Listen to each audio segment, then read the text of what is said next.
Dhyan, a word that is loaded with both literal and abstract meaning. As a concept in early Shramanic Hinduism, it forms the crux of yogic principles that foster self-knowledge and samadhi, or meditative contemplation. Dhyan is the core process used in yoga that enables practitioners to attain the union of the Atman or the Self with the Paramatman or Brahman or ultimate reality.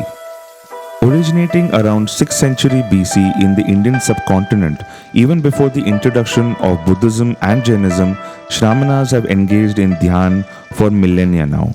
Over time, Buddhism and Jainism co-opted this process at the very heart of yoga and syncretized it in their own unique ways. This is the reason yoga is so secular. It has always been a pan-religious spiritual practice. But interestingly, Dhyan is not a yogic term anymore. It's not even an Indian term anymore. It is an Asian term thanks to the evangelism of pre-sectarian Buddhists who took the tradition beyond Indian borders into Tibet, Central Asia, China, Southeast Asia, the Korean Peninsula, and Japan. Not many people know this. According to Buddhist lore, it all started with the mythical Buddhist warrior monk Bodhidharma. Some historians reckon him to have been of Persian Central Asian origin. But most agree that he was a South Indian yogi and a keen practitioner of the ancient Indian martial art of Kalari-Payattu. Legends speak of how he made his way to China either through Indonesia or through Tibet. Bodhidharma took with him the yogic concept of Dhyan practice and introduced it to the Chinese. That's how Bodhidharma initiated a new lineage of Buddhist teachings.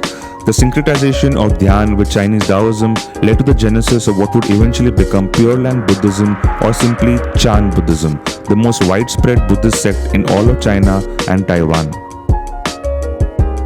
Now the word Chan is an abbreviated version of the word Channa, which is a literal translation or a transliteration of the Indian Sanskrit word Dhyana. Yes, that's right. That's how the Chinese pronounce Dhyan. From China, Chan Buddhism entered Vietnam and the Korean Peninsula. But this is where it gets really interesting. You see, the Indo-Chinese version of Chan Buddhism traveled to the Japanese prefectures as well. And guess how the Japanese pronounce the word Chan? Zen or Zen.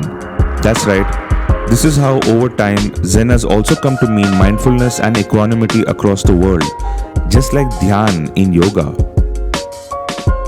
Hence, Zen is the Japanese version of Dhyan as a concept that is originally an Indian one, rooted in ancient yoga. Two cultural degrees of separation over 2 millennia is all it took for Dhyan to become Chan and for it to eventually become Zen. Thus, the outreach of Indian culture in the world is an underrated aspect of our documented history. But we are out to change that, one video at a time. We are Culture Minus Sanskar. Thanks for watching.